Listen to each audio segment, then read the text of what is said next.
Hello everyone and welcome back to another Kerbal Space Program video, 10% Science Mode, Career Mode. In this video we're going to cover about 3 or 4 streams and squish them all into about a 10-minute segment. Let's see what happens. First of all, the USS Moonshot has been fully refueled and recrewed thanks to the Kestrel SSTO, and now we are going to send it to Minmus.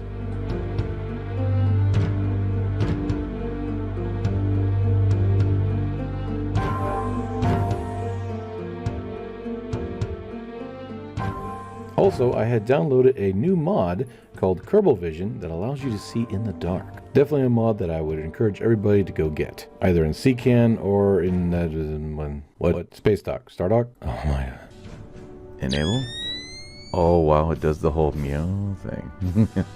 Anyway, through a whole bunch of complicated maneuvers, we finally reach Minmus. We have a few missions that are orbiting around Minmus and some on the ground. For our first mission, we have to rescue a stranded Kerbal that's on the surface of Minmus. In order to save fuel, we do the suicide burn. That means waiting to the last second before putting full thrust and hopefully not crashing into the ground. 3, 2, 1. Terrain.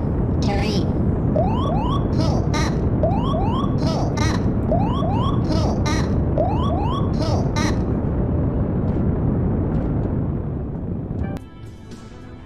And Bob's your uncle. After successfully rescuing the Kerbal from the ground, we meet up with the other half of the ship, the fuel barge section, if you will. Doesn't have to be perfect, we're just here to refuel. Bam, and Bob's your uncle, we are docked 100. After refueling, we begin the second mission, and that is to repair a rover. By the time I get to the rover, I find out that the rover is designed by a 3-year-old. That looks really dumb. Are those seriously supposed to be eyeballs? That's so stupid. I also remember that I forgot to bring parts, which would eventually really ruin everything for us. In an attempt to try to jerry-rig the parts that are already on the rover in order to make it go from point A to point B in order to successfully complete the mission. Actually, you couldn't really successfully complete the mission because the mission, I find out later, not only requires you to make the rover go from A to B, but also requires the 2 extra parts that the devs have deemed necessary for it to have in order to be completed. In this case, the rover wheel. However, in my attempt to try to jury-rig the whole thing, everything goes wrong. Horribly. Not too sure. I think what I'm gonna do is I'm just gonna inch it up. Oh man. That's gonna make it fly. Jeez! I didn't mean to do that. Oh no. We're gonna lose this mission. Oh no.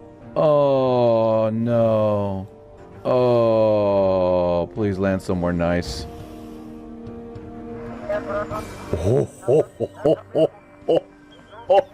I get super lucky and it doesn't blow up the first time.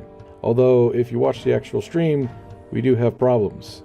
And in which case, I humbly I am forgiven by my audience to reload a save. In the next stream, I try to do a different approach. Instead of jury-rigging it so it can drive itself to its destination, I tear it apart into little pieces and have the ship, or lander, take it to its destination. An attempt to sort of get around the whole needing to bring parts to Minmus thing, which I would find out later is impossible because of the fact that it's, well, I believe anyway, that the mission is rigged so that it has to register that the rover has 4 wheels.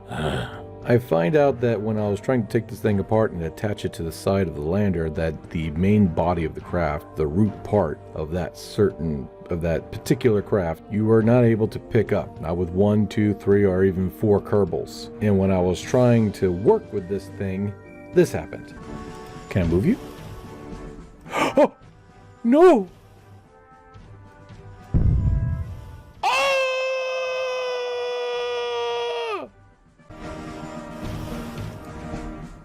Thankfully, everybody in the chat agreed that it was time for a reset or an F9 event. I know in hard mode you can't reload. I had to go into settings and actually change that in order for this to work because, man, this was getting on everybody's nerves, including mine. And I'm a very patient person. To a point. Because we can't actually take the body and attach it to anything on the actual lander, we end up jury-rigging it so that it attaches via docking port. We fly the lander over to the part where the rover's supposed to go in the mission, and this is where we find out that it needs the extra parts other than just being placed from A to B. It needs the parts in order for the mission to be successful, because we were right on it, directly on the location where the rover needed to be, and we were getting nothing, flat line. So I finally caved in and built a care package from Kerbalzon. The care package would have all the necessary utilities and stuffs that we could use to fix the rover. I took it, put it on an SSTO, and launched it to Minmus. We were able to land pretty close. Talk about reliable delivery. I think I'm going to order from them from now on, actually. With all the new parts, we put the rover back together and make it look 2,000% more cooler than whatever the hell it was when we first found it, and send it on its way. Now, the Kerbalzon package rocket delivery system still had a lot of fuel in it. I didn't want to waste it and just leave it there, so I jury-rigged the lander to be able to attach to it so we could use its fuel.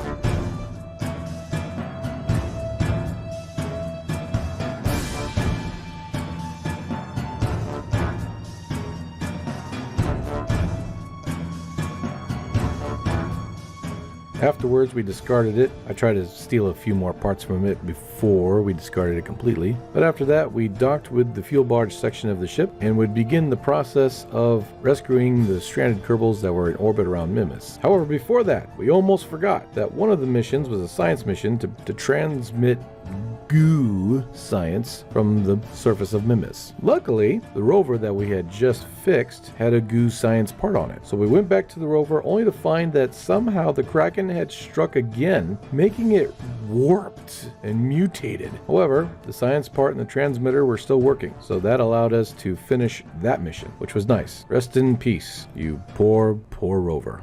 Another stream later. In the next stream, we remembered that before we can rescue the Kerbals that are stranded in orbit around Minmus, we have yet another surface science mission that we frickin' forgot. And that was to put the deployable mystery goo down on the surface of Minmus. Luckily, I had brought a lot of that stuff with us already. Being as this was going to be the final Minmus mission, surface mission thing, I decided to just unload everything we had. This particular mission, you actually have to wait. It's a long time before you see any fruit from this type of particular mission. You have to wait for the science to do its thing and then transmit back to Kerbin and then do its thing again, transmit, do its thing, transmit, do its thing, transmit, within the course of maybe a year Kerbal time before the mission is completed. However, there was a moment where something kind of hysterical happened. Oh, he's breakdancing! Ah, he's breakdancing on the moon! Check this sucker out, man. Hold on. Come on. Give me another one. Nope. Yeah. Thank you. He was breakdancing on the moon. Here he goes. Whee! Oh, that didn't quite work, did it? Doink. Oh. He's fine. And go.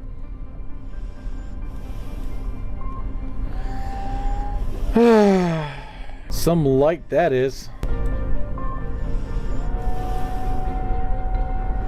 Oh, okay. So you tip over super easy, but you are like glue now. You make no sense. You're seriously going the other way now? You piece of... Oh, you are a piece of something. Yeah, fall on me. Fall on me. Oh my gosh, it's made out of lead.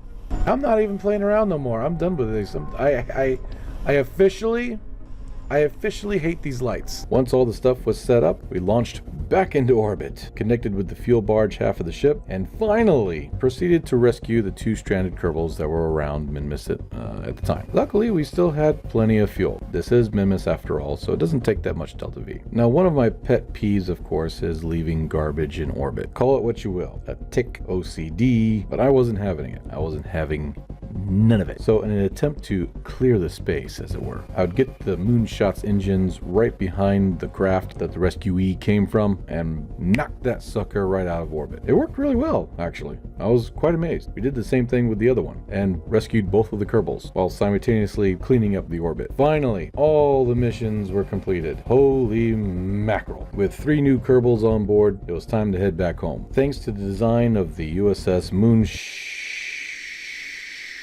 I almost screwed that up. USS Moonshot having a nice large heat shield in the front with fins in the back to create drag so that it doesn't make it flip over. Very reliable design. We managed to get back into Kerbal orbit and collect all of the money from those missions. This mission was not a science run at all. No. We were going for the cash. Cold, hard Kerbal cash. This was a money grab. Why, you might get? It's very simple. Because as of right now, the moon and Minmus are pretty much fished out, and we have set our sights on the next big gold mine, Duna. But in order to do that, we're going to need the cash to build the Duna spacecraft. See, I play Kerbal Space Program a little differently than others. I like to play it in a very realistic manner. Granted, I won't download any of the realism mods because I don't feel like micromanaging every tiny little stupid thing. I don't have the patience for that anymore. But I will build a ship that makes it realistically plausible that 3 or 4 crew members could live, work, and have enough supplies to be able to travel for the months or years that some of these distances require. Could I have gone to Duna in the very early stages of the game? Sure. I could have put poor Jebediah in a tiny little capsule, slapped his butt on a tiny little fuel tank with an engine, had plenty of Delta V, to not only go to Duna, land, and come back, and after 3 years, he may or may not have been completely all there. But sure, I could have done that. Now, how realistic is that? Well, first of all, we're playing a game about space frogs, so realism might not be quite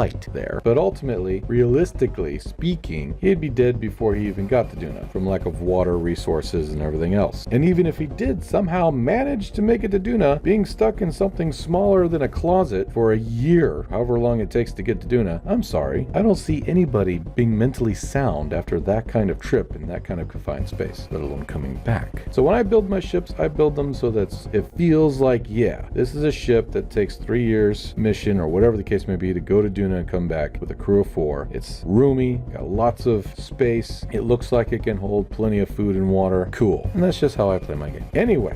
One more stream later. Now it was finally time to collect all the money, all the people, everybody, and bring them all home, as well as any science we may or may not have actually collected. Surprisingly, the entire stream was pretty much just that. Using the relatively brand new Kestrel, large passenger SSTO, we would dock with the USS Moonshot. Now, the Kestrel is a very unique SSTO in the fact that we're trying to use as much of the newer unlocked technologies as possible in this build. For the longest time now, in order to transport Kerbals up into low Kerbal orbit, we were limited to about maybe 4 passengers plus 1 pilot. And so we were finding out that when we would go on these missions and rescue a bunch of Kerbals, we wouldn't have enough room for them. We would also find out that we wouldn't have enough room for all the science that would come back from those missions. So we needed something bigger, something that could house at least 8 Kerbals for passengers and 1 pilot and gather as much science as possible, even if it was science that was the same science only collected 4 times. In Kerbal